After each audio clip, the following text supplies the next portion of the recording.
अवधूत चिंतन श्री गुरुदेव दत्त श्री स्वामी समर्थ। दिवाळीचा दुसरा दिवस आपण धनत्रयोदशी धनतेरस म्हणून साजरा करत असतो आणि या दिवशी संध्याकाळी आपल्याला यमदीपदान करायचंच आहे। महिलांनो, सगळ्या महिलांना मी विनंती करते, आपल्याला धनत्रयोदशीच्या दिवशी संध्याकाळी न विसरता यमदीपदान करायचं आहे। यमदीपदान का करायचं आहे ते मी तुम्हाला सांगते। ती जर माहिती तुम्ही ऐकली तर नक्की 100% तुम्ही सुद्धा यमदीपदान आत्तापर्यंत केलं नसेल तर यावर्षी नक्की कराल। बघा, यमदीपदान आपण का करतो? यम जे आहे ही मृत्यूची देवता आहे, ठीक आहे, आणि आपल्या प्रत्येकाला मरण अटळ आहे ही जाणीव सतत आपल्याला असणं खूप आवश्यक आहे। त्यामुळे आपलं आयुष्य जगताना वाईट कार्य किंवा धनाचा अपव्यय जो आहे तो होणार नाही असं आपल्याला यमाला दिवा लावून सांगायचं आहे की हे यमा, या दिव्याप्रमाणे आम्ही सतत सतर्क आहोत, जागरूक आहोत आणि त्याचं प्रतीक असलेला हा दिवा तुला आम्ही अर्पण करत आहोत। त्याचा तू स्वीकार कर, कारण तुझं आगमन केव्हा होईल हे आम्हाला माहीत नाही।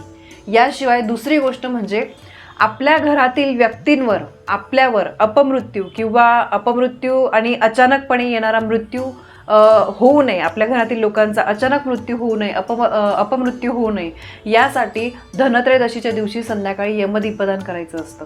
आता अपमृत्यू म्हणजे बघा, अचानक ॲक्सिडेंट होणं, त्यानंतर एखादी काहीतरी अशी वाईट घटना घडणं की त्यामुळे आपल्या घरातल्यांचा जीव जातो, किंवा बघा काहीतरी साप चावून मरणं, शॉक लागून मरणं, किंवा अशा म्हणजे नैसर्गिकरित्या मरण्या व्यतिरिक्त अशा काही गोष्टींमुळे एखाद्याचा मृत्यू होतो, त्याला अपमृत्यू असं म्हटलं जातं।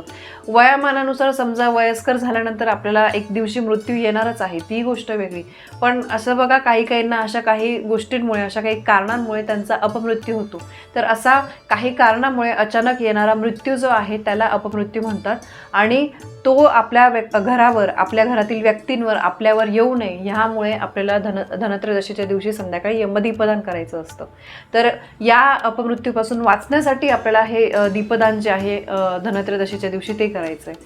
तर बघा, सगळ्यात पहिले मी बऱ्याच व्हिडिओमध्ये तुम्हाला आता सांगितलं की धनत्रयोदशी जी आहे तो दिवस जो आहे अतिशय महत्त्वाचा आहे। दिवाळीचे 5ही दिवस महत्त्वाचे असतात आणि या दिवशी यमदीपदानाला खूप महत्त्व आहे। दिवाळीतल्या 5 दिवसांना प्रत्येक दिवसाचं असं स्वतःचं काहीतरी महत्त्व आहे, तर त्यामुळे आपल्याला धनत्रयोदशीच्या दिवशी संध्याकाळी यमदीपदान करायचं आहे। कसं करायचं आहे ते पण मी तुम्हाला सांगते। तर बघा, धनत्रयोदशीच्या दिवशी आपल्याला पूजा मांडणी तर करायचीच आहे, धन्वंतरी देवतांचं आपल्याला पूजा करायची आहे।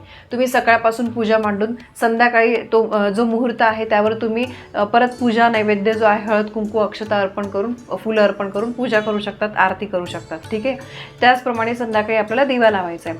तर तुम्ही कणकेचा दिवा, बघा, कणकेचा दिवा आपण गव्हाचं जे पीठ असतं, जसं पोळीचं पीठ मळतो, फक्त त्यामध्ये आपल्याला मीठ टाकायचं नसतं, ही गोष्ट लक्षात ठेवा। तर कणिक मळायचं आहे, जे आपलं गव्हाचं पीठ असतं त्या कणकेचा आपल्याला दिवा करायचा आहे। मी तुम्हाला सोबत स्क्रीनवर पण दाखवते। आणि हा दिवा आपल्याला आपल्या मुख्य दरवाजाच्या बाहेर लावायचा आहे, ठीक आहे। आणि त्यानंतर आपल्याला, आणि त्या दिव्याची वात जी आहे, सगळ्यात महत्त्वाचं म्हणजे त्या दिव्याची वात आपल्याला दक्षिणेकडे, साऊथ साईडला त्या दिव्याची वात येईल असं लावायचं आहे, म्हणजे मुख्य दरवाजाच्या बाहेर, ठीक आहे। आता समजा हा माझा मुख्य दरवाजा आहे, ठीक आहे, आणि समजा या साईडला साऊथ आहे, मी फॉर एक्झाम्पल सांगते, ठीक आहे। या साईडला दक्षिण दिशा आहे, तर मी दिवा असा लावणार, ठीक आहे, दिव्याचा टोक इकडे करणार। समजा हा माझा मुख्य दरवाजा आहे, ही दक्षिण दिशा आहे, तर मी दिव्याचं टोक असं लावणार। याप्रमाणे आपल्याला करायचं आहे, ठीक आहे। तर आता बघा, या दिवशी पिठाचा दिवा बनवून आपल्याला त्यामध्ये तिळाचं तेल टाकायचं आहे आणि मुख्य दरवाजाच्या बाहेर उंबरठ्याजवळ हा दिवा लावायचा आहे। घरातल्या स्त्रियांनी, महिलांनी त्याला हळद कुंकू, फुलं, अक्षदा अर्पण करायचे आहे। त्या दिव्याखाली काहीतरी आसन, वाटी ठेवा, तांदूळ ठेवा, एखाद्या झाडाचं पान ठेवा, त्याच्याभोवती छान अशी रांगोळी काढा, छान त्या दिव्याला थोडंसं असं छान सजावट करा, आपल्यालाच खूप छान वाटतं। आणि हे यमदीपदान खूप महत्त्वाचं आहे, कारण आजकाल तर तुम्हाला माहिती आहे की सगळीकडेच सगळ्याच गोष्टी खूप वाढलेल्या आहेत, त्यामुळे मृत्यूचे प्रमाणसुद्धा खूप वाढलेले आहेत आणि अशा मृत्यूमध्ये आपल्या घरातल्यांचा काही मृत्यू वगैरे होऊ नये यासाठी आपल्याला ही पूजा करायची आहे, असा दिवा लावायचा आहे। आणि यमदीपदान करताना सगळ्यात पहिले आपल्याला दाराच्या बाहेर दक्षिण बाजूला दक्षिणेकडे वात येईल असा तो दिवा लावायचा आहे। ही पूजा संध्याकाळीच करायची आहे आणि थोडंसं जास्त तेल टाका, अगदी 15-20 मिनिटात दिवा विझेल असं करू नका, थोडासा व्यवस्थित बनवा, त्याच्यात जास्त तेल टाका, किंवा थोडं तेल कमी झालं का अजून त्यामध्ये टाका, म्हणजे तो जास्त वेळ तेवत राहील। आणि संध्याकाळी करा, संध्याकाळी तुम्ही 6-6:30 नंतर हा दिवा करा, त्या दिव्याच्या खाली तुम्ही हळदी आणि कुंकवाने छान तुम्ही स्वस्तिक काढा, ठीक आहे, किंवा आणि त्याच्यावर तुम्ही एक झाडाचं पान ठेवून रांगोळी काढून मग तो तुम्हाला दिवा ठेवायचा आहे. आणि या दिव्यामध्ये शक्यतो मोहरीचं तेल किंवा तिळाचं तेलच घालायचं आहे. घरी जे आपण वापरतो स्वयंपाकाला वगैरे ते तेल वापरू नका. आणि प्लीज विचारू नका की ताई मोहरीचं तेल किंवा तिळाच्या तेलाशिवाय दुसरं नाही चालणार का. मोहरीचं किंवा तिळाचं 2 ऑप्शन आहेत, तेच तुम्हाला लावायचे आहे. आणि बघा, तुम्ही मोठी पणती असेल ती लावली तरी चालेल, पण शक्यतो कणकेचा दिवा जो आहे त्याला जास्त या दिवशी महत्त्व आहे. आणि या दिव्याला आपल्याला बघा मूठभर साखर नैवेद्य म्हणून मूठभर साखर ठेवायची आहे आणि 1 रुपयाचं नाणं त्या दिव्यामध्ये टाकायचं आहे. आणि नंतर या दिव्याची पूजा करायची आहे. बघा, मी परत एकदा सांगते, घराच्या बाहेर आपल्याला दिवा लावायचा आहे. दिव्यामध्ये तुम्हाला तिळाचं तेल किंवा मोहरीचं तेल टाकायचं आहे. त्या दिव्यामध्ये 1 रुपयाचा कॉईन टाकायचा आहे. त्या दिव्याच्या भोवती आजूबाजूला खाली स्वस्तिक काढायचं आहे हळदी आणि कुंकवाने. त्याच्यावर दिवा ठेवायचा आहे. त्यानंतर दिव्याला हळद कुंकू अक्षता अर्पण करायचे आहे, फूल अर्पण करायचं आहे, नमस्कार करायचा आहे, ठीक आहे.